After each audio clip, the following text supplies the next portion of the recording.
क्या हुआ, बहुत सारी वीडियोस देख ली लेकिन फिर भी समझ में नहीं आ रहा जीएटी की प्रिपरेशन कैसे करें, कौन कौन से टॉपिक सबसे इंपॉर्टेंट है, मैं आपको बताऊंगा इस वीडियो के अंदर सारी चीजें कि कैसे आप लोग मिनिमम एफर्ट लगाकर भी मैक्सिमम आउटपुट निकाल सकते हो। सिर्फ क्वांट और रीजनिंग के अंदर इन चैप्टर्स को पढ़ने से आपका बेड़ा पार हो जाएगा। और किस तरह 2025 में लेवल बढ़ा है तो 2026 में उस बढ़े हुए लेवल को आप कैसे पार करेंगे, इन सारे सवालों का जवाब आपको मिलने वाला है इस पूरे सेशन के अंदर, तो बने रहिए लास्ट तक। तो दोस्तों आज हम बात करने वाले हैं एक ऐसे पॉइंट पे, एक ऐसे टॉपिक पे, एक ऐसे सब्जेक्ट पे जिसको लेकर के हर एक सीयूटी की प्रिपरेशन करने वाला बच्चा परेशान रहता है कि कैसे प्रिपेयर करे, क्या सिलेबस होगा, कैसे पढ़ना है, मेरे लिए नया है, कैसे हम इसमें स्कोर कर पाएंगे। नमस्कार दोस्तों, मेरा नाम है अमित शर्मा, आप लोगों का जनरल एप्टीट्यूड टेस्ट एजुकेटर आपका स्वागत करता हूं। कोई भी बच्चा अगर इस चैनल पर नया है तो चैनल को सब्सक्राइब जरूर करें, मेक श्योर, क्योंकि ये चैनल आपका बहुत हेल्प करने वाला है आपकी प्रिपरेशन में।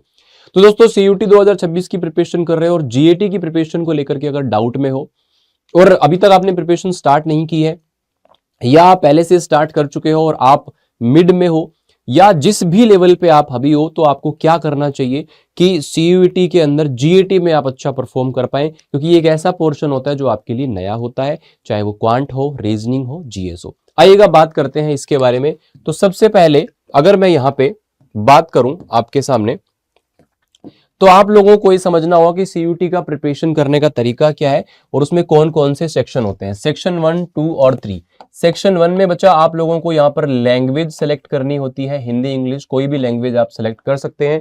13 लैंग्वेजेस का आपके पास ऑप्शन होता है। सेक्शन 2 में आप लोगों के डोमेन सब्जेक्ट्स होते हैं जो आप लोगों ने 12th क्लास के अंदर पढ़े हैं, चाहे वो ह्यूमैनिटीज से हो, साइंस से हो, कॉमर्स से हो, तो आपको वहां पर जो डोमेन्स पढ़े हैं वही आपको सीयूटी के अंदर देने हैं। और इसके अंदर जो सिलेबस बताया है वो आप लोगों को एनसीईआरटी को पढ़ना होगा डोमेन्स के अंदर, उन्हीं से आप लोगों का पेपर जो है वो सीयूटी का बनने वाला है। इसके बाद में अगर बात करेंगे सेक्शन 3 की, तो ये आप लोगों के लिए एक नया पोर्शन है, जनरल एप्टीट्यूड टेस्ट, जिसके अंदर बहुत सारे बच्चे परेशान रहते हैं। और अगर आप लोग किसी भी ऐसे कोर्स को टारगेट कर रहे हो जिसके अंदर जीएटी मस्ट है, तो आप लोगों को जीएटी को बहुत तगड़े तरीके से पढ़ना चाहिए। और अगर आप किसी ऐसे कोर्स को भी टारगेट या किसी ऐसी यूनिवर्सिटी को टारगेट कर रहे हो जहां पे जीएटी की रिक्वायरमेंट नहीं है उस पर्टिकुलर कोर्स में, तब भी आपको जीएटी अच्छे से पढ़ना चाहिए। क्यों? क्योंकि उसी पर्टिकुलर कोर्स में दूसरा यूनिवर्सिटी, दूसरा कॉलेज ऐसा होगा जो जीएटी आपसे मांग रहा होगा उसी कोर्स के लिए। तो अगर आप चाहते हैं कि आप सभी यूनिवर्सिटीज के, सभी कॉलेजेस के, सभी कोर्सेज के लिए एलिजिबल हो जाएं, तो जीएटी को प्रिपेयर जरूर करें ताकि आपका एक साल बच सके और आपको ड्रॉप लेने की नौबत ना आए, है ना। जैसे उदाहरण के लिए आपको अगर बीए ऑनर्स या फिर बीकॉम ऑनर्स करना है डीयू से, तो वहां पे आपकी रिक्वायरमेंट जीएटी की नहीं है, लेकिन यही सेम कोर्स अगर आप बीएचयू से करेंगे, है ना, एयू से, एएमयू से, जेएनयू से, तो वहां पे फिर रिक्वायरमेंट रहेगी। तो आपको सोचना नहीं पड़ेगा।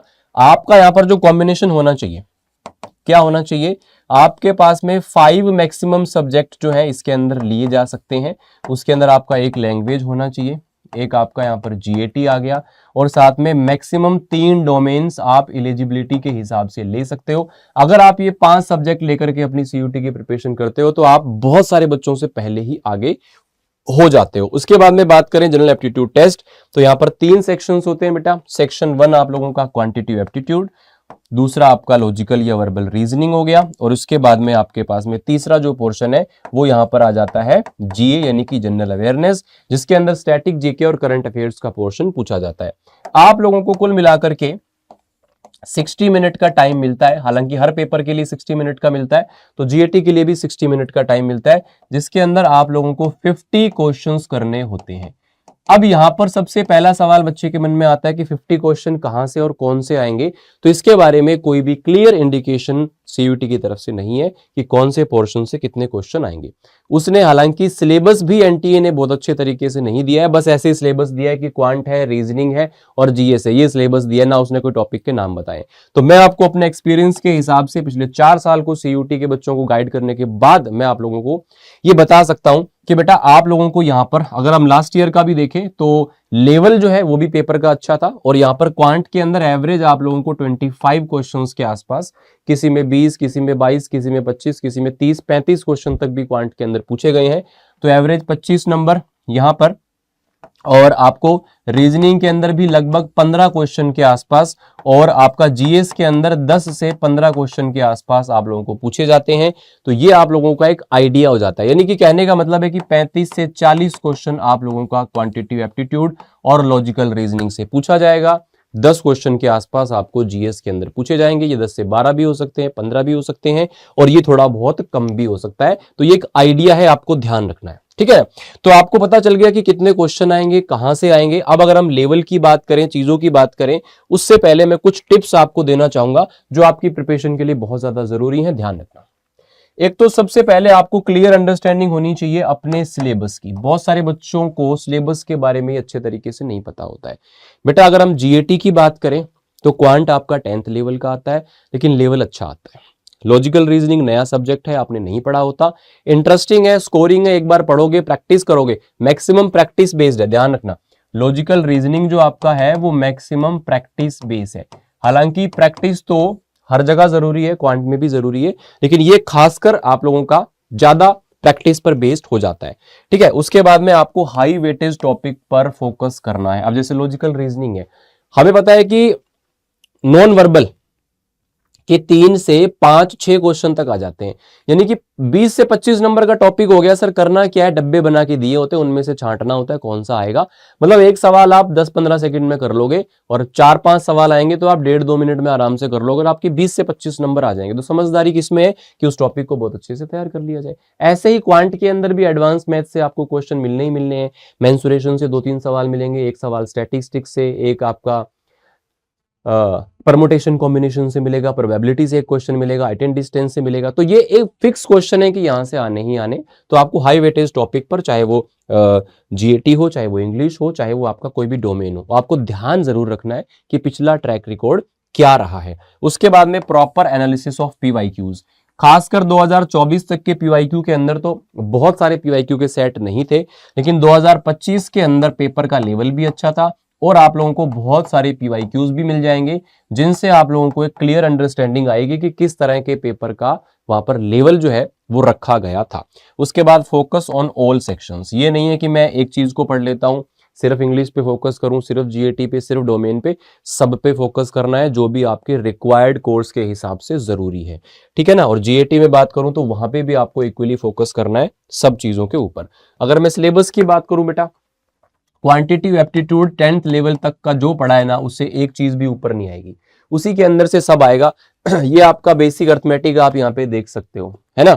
अब अर्थमेटिक में क्या होगा, आप लोगों को अगर मान लो 15 टॉपिक है तो आपको लगभग एक एक क्वेश्चन एक टॉपिक से मिल जाता है, किसी टॉपिक से क्वेश्चन नहीं भी आता है और किसी टॉपिक से क्वेश्चन एक की बजाय 2 भी आ जाता है। तो ये एक आइडिया हो जाता है, ये भी आपका अर्थमेटिक का पोर्शन है। तो लगभग 15 चैप्टर के आसपास अर्थमेटिक के हैं, जहां से 10 से 15 क्वेश्चन आपको मिलेंगे और बाकी के 10 क्वेश्चन कहां से मिलेंगे, एडवांस मैथ्स वाले पोर्शन से। और पिछली बार कई शिफ्ट ऐसी आई थी बेटा जिसके अंदर आप लोगों को 50, 60, 70% तक जो क्वेश्चंस है वो ओनली एडवांस मैथ से पूछे थे। जैसे ज्योमेट्री का 1 से 2 क्वेश्चन आना ही आना है, मेंसुरेशन का आपको 2 से 3 क्वेश्चन मिलना ही मिलना है, ट्रिगोनोमेट्री पे क्वेश्चन कम देखने को मिले थे, हाइट एंड डिस्टेंस के ऊपर 1 से 2 क्वेश्चन देखने को मिले थे, स्टैटिस्टिक्स में 1 से 2 क्वेश्चन, परम्यूटेशन कॉम्बिनेशन और प्रोबेबिलिटी पे यहाँ पे भी 2 से 3 क्वेश्चन आपको देखने को मिले थे। तो ये ऐसी चीजें हैं जो कम मेहनत करके ज्यादा आउटपुट आपको देंगी, तो इन टॉपिक्स पे आप लोग ध्यान रखें। अब बात करते हैं लॉजिकल रीजनिंग की। लॉजिकल रीजनिंग आप ये मान लो कि एक आसान आपके लिए पोर्शन है, क्योंकि इसको पढ़ने में टाइम कम लगेगा, आपको नंबर मार्क्स ज्यादा ला करके देगा और इंटरेस्टिंग भी है, पढ़ने का मन भी करेगा, है ना। अब जैसे क्लॉक कैलेंडर है तो यहां से मिला करके 2 से 3 सवाल आएंगे ही आएंगे। क्यूब डाइस का 1 क्वेश्चन आने की उम्मीद होती है। ब्लड रिलेशन 100% 1 क्वेश्चन आएगा, 2 भी आ सकते हैं। डिस्टेंस डायरेक्शन 100% 1 क्वेश्चन आएगा। रैंकिंग 1 क्वेश्चन आएगा ही आएगा, ठीक है। नंबर सीरीज और मिसिंग नंबर पे 1-1 क्वेश्चन आपको देखने को मिलेगा ही मिलेगा। इसी तरह से ये सारे टॉपिक्स हैं, तो लगभग आप देख रहे हो कि 21 टॉपिक है, तो यहाँ पे हर एक टॉपिक से 1 क्वेश्चन आने की उम्मीद होती है। लेकिन नॉन वर्बल वाला जो टॉपिक है इसके ऊपर आप लोगों को 4 से 5 क्वेश्चन देखने को मिल सकते हैं। तो ये एक इंपॉर्टेंट टॉपिक है, तो इस पर थोड़ा सा ध्यान देना है। हालांकि बहुत आसान सा ही ये टॉपिक है, तो आप इसको आराम से कर भी सकते हो, ठीक है। मेरी बात समझ में आ गई आपको।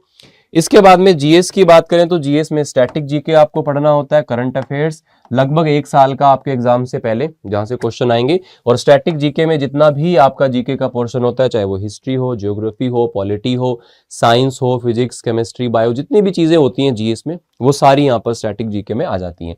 तो इसको भी आपको इक्वली प्रिपेयर करना पड़ेगा। इसके लिए आप यहाँ पे देखो, जैसे करंट अफेयर्स हैं तो आप इसका डेली सेशन कर सकते हो, या फिर अगर आपके पास टाइम की कमी हो तो आप वीकली एक सेशन करके या वीकली एक साथ उन सभी क्लासेस को देख के अपने करंट अफेयर का वीकली रिवीजन, या फिर आप एक साथ में 10 दिन का एक साथ रिवीजन करके भी चीजों को कर सकते हो। अगर आपके पास समय है तो आप इनको डेली भी अटेंड कर सकते हो।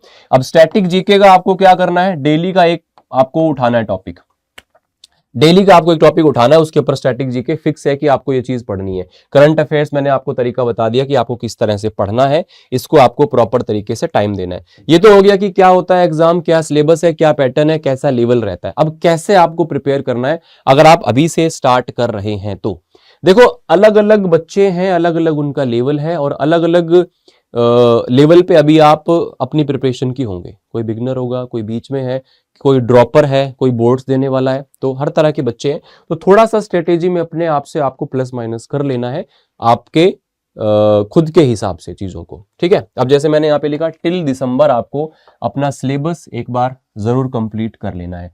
अब इसका मतलब ये है कि अगर आपने सिलेबस एक बार भी अच्छे से नहीं पढ़ा है, सबसे पहला और सबसे जरूरी चीज, दिसंबर तक आप अपना सिलेबस कंप्लीट कीजिए अच्छे तरीके से।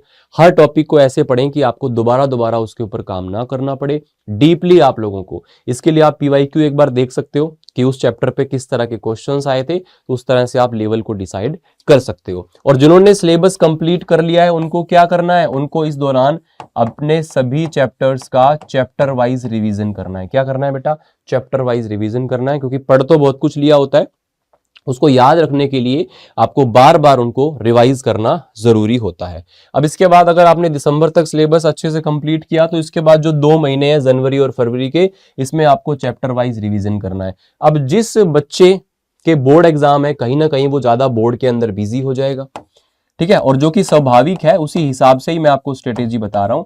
तो यहाँ पे थोड़ा सा उसका जो ध्यान है वो कम हो जाता है, लेकिन ऐसा ना हो कि यहाँ पे आप बिल्कुल ही छोड़ दो।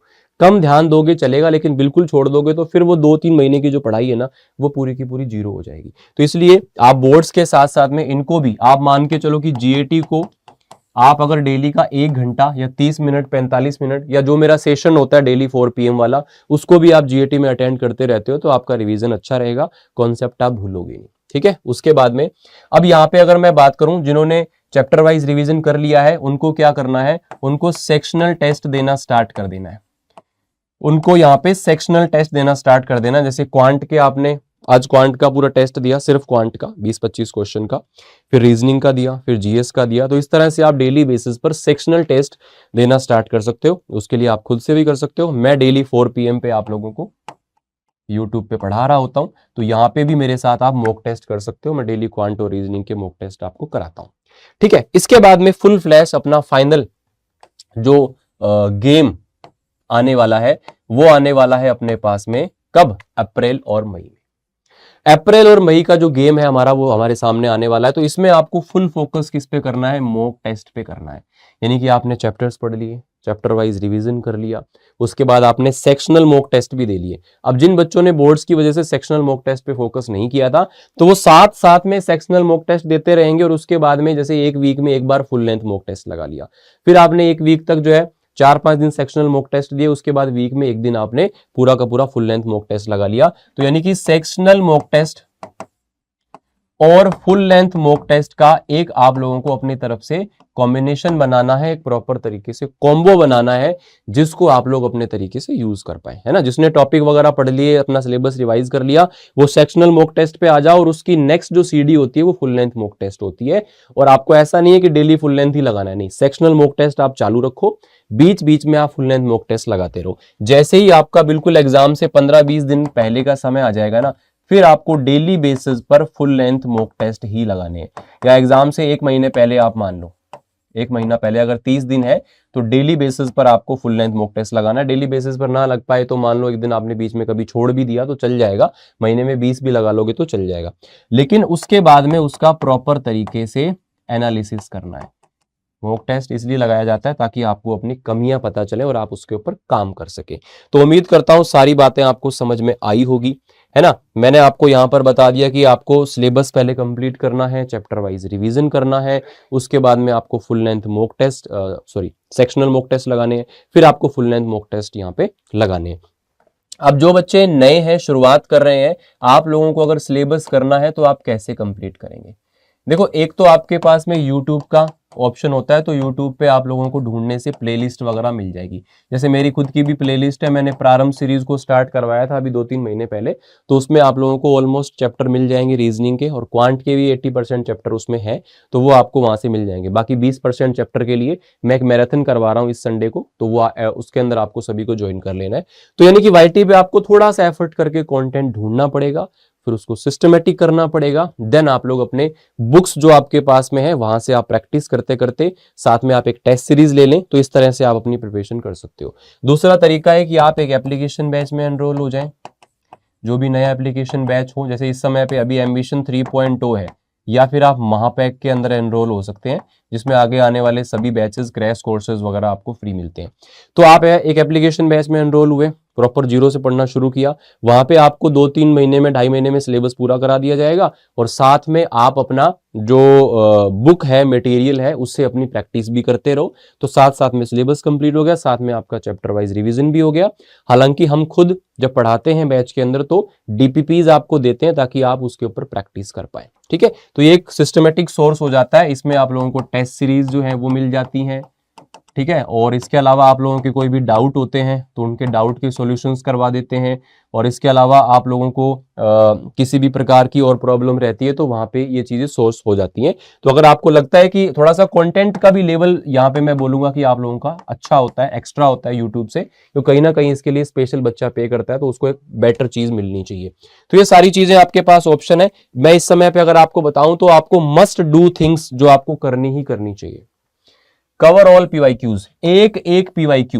GAT की 38 शिफ्ट हुई थी 2025 में, 50 क्वेश्चन यानी कि 1900 सवाल तो सिर्फ और सिर्फ GAT के हैं, वो भी 2025 के। अगर 2024, 23, 22 ऐड कर दें तो ये 2500-3000 हजार तक क्वेश्चन पहुंच जाएंगे।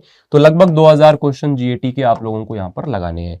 उसके बाद में at least 50 mock test before exam, full length 50 mock test paper से पहले पहले आपको देने हैं, ठीक है ना, फाइनल एग्जाम से पहले। डोंट फॉलो मच सोर्सेस, ये PDF भी ले लेता हूं, वो PDF भी ले लेता हूं, ये भी पढ़ लेता हूं, इसके भी नोट्स कर लेता हूं, इस चैनल पे भी चला जाता हूं। हमेशा बोलता हूं GAT को पास करना है तो आप 10 चीजें, 10 सोर्सेज, 10 किताबें मत पढ़ो, एक ही अच्छी किताब ले लो और उसको 10 बार पढ़ो, क्योंकि प्रैक्टिस ज्यादा आपको चाहिए होती है। कंटेंट या बहुत ज्यादा तगड़े कॉन्सेप्ट या बहुत ज्यादा हाई लेवल वो आपको नहीं मिलेगा, लेकिन जो लेवल मिलेगा उसको आप अच्छे से कर पाए, ये आप ध्यान रखें। रेगुलर रिविजन्स जरूर करते रहें। जैसे आप मान लो चैप्टर्स पढ़ रहे हो, जो 5-6 चैप्टर हो गए, तो एक दिन बैठ के उनके DPPs को सॉल्व कर लो, या जो मुश्किल क्वेश्चन लगते हैं उनको सॉल्व कर लो। और एक इसके अंदर मैं ऐड करना चाहूंगा, जो कि बहुत काम की चीज है, पेपर के लास्ट में काम आता है, शॉर्ट नोट्स जरूर बनाएं। हर चैप्टर के शॉर्ट नोट्स बनाएं और उसको बना करके साइड में रखें। लास्ट टाइम में पेपर में अल्टीमेट काम करता है वो आपके लिए, क्योंकि आप सारी चीजें तो पढ़ नहीं पाते हो 2 दिन में, 4 दिन में, तो वो छोटी छोटी चीजें आपके बहुत हेल्प करती हैं। अगर आप प्लेलिस्ट को चेक करना चाहें तो ये प्रारंभ सीरीज की प्लेलिस्ट है क्वांट एंड रीजनिंग की, इसको आप चेकआउट कर लेना। और ये आपका एम्बिशन 3.0 बैच है, इसको आप लोग चेकआउट कर लेना, ठीक है। अगर आपको लग रहा है कि कोई कंफ्यूजन है या मुझे कुछ पता नहीं चल पा रहा है, तो ये मेरा मेल ID है बेटा, या फिर आप इंस्टाग्राम पर GAT गुरु अमित सर्च करेंगे तो वहां पे भी मैं आपको मिल जाऊंगा। मेरे से कंसल्ट करना चाहते हैं, बात करना चाहते हैं तो मुझसे भी कनेक्ट कर सकते हैं, मैं आपको थोड़ा सा और पर्सनली गाइड कर दूंगा। और आप कोई भी बैच में या फिर बुक्स में एनरोल करें, डिस्काउंट कोड Y829 का यूज जरूर करें। इससे आप लोगों को मैक्सिमम डिस्काउंट के साथ साथ पूरी प्रिपरेशन के दौरान मेरी मेंटरशिप और गाइडेंस मिल जाएगी, तो आप मेरे से कनेक्टेड रहेंगे, ठीक है। वैसे तो पेड बच्चों को सबको गाइड करते रहते हैं, बाकी ये यहाँ पे हमारा टेलीग्राम है मेरा, इसको आप ज्वाइन कर लीजिएगा, और ये GAT गुरु अमित इंस्टाग्राम पर आप मुझे देख सकते हैं, ठीक है। तो ये सारी की सारी कहानी है बेटा। बाकी मैं आपको बता देता हूं, अगर आप ओनली बुक्स में एनरोल करना चाहते हैं या फिर आप बैचेस को चेकआउट करना चाहते हैं तो आप कैसे करेंगे। या तो अड्डा 247 की एप्लीकेशन डाउनलोड करें, या फिर आप यहां पर लिखेंगे गूगल पे तो ये आ जाएगा आपके पास में ऑल कोर्सेज। यहां आप आएंगे, UG and PG entrance. Hindi medium वाले यहाँ क्लिक कर लेना, इंग्लिश मीडियम या फिर बाइलिंगुअल वाले यहाँ पे जाएंगे। जो भी आपका स्ट्रीम है साइंस कॉमर्स आर्ट्स उस पर क्लिक करेंगे। मैंने साइंस पे क्लिक किया। कोई भी स्ट्रीम का बैच लेते हैं तो उसमें आपको जीएटी और लैंग्वेज की क्लासेस ऑटोमेटिकली फ्री मिलती है। ठीक है, तो जैसे मैंने यहाँ पे साइंस का बैच लिया एम्बिशन 3.0, इस पे बाय नाउ किया। बाय नाउ करोगे तो यहाँ पे कूपन कोड पूछेगा, ध्यान रखना इसके अंदर कूपन कोड सिर्फ और सिर्फ आप लोगों को ये अप्लाई कर लेना है, जिससे कि आप लोगों को डिस्काउंट भी मिले और आगे फ्यूचर में कोई भी प्रॉब्लम आए तो मैं आपकी हेल्प कर पाऊं, तो आपको इधर उधर भटकना ना पड़े। तो ये सारी चीजें हैं आपके पास में। कोई भी डाउट फिर भी रह गया हो, मैंने कोशिश तो की है कि सारी चीजें बता पाऊं, लेकिन फिर भी कई बार कोई चीज रह जाती है तो आप यहाँ पे कमेंट कर सकते हो या फिर पर्सनली मुझसे कनेक्ट कर सकते हो। यहां तक सेशन को देखा, थोड़ा भी हेल्पफुल लगा तो चैनल को सब्सक्राइब एंड वीडियो को लाइक कर लीजिएगा। Thank you so much for joining. God bless you.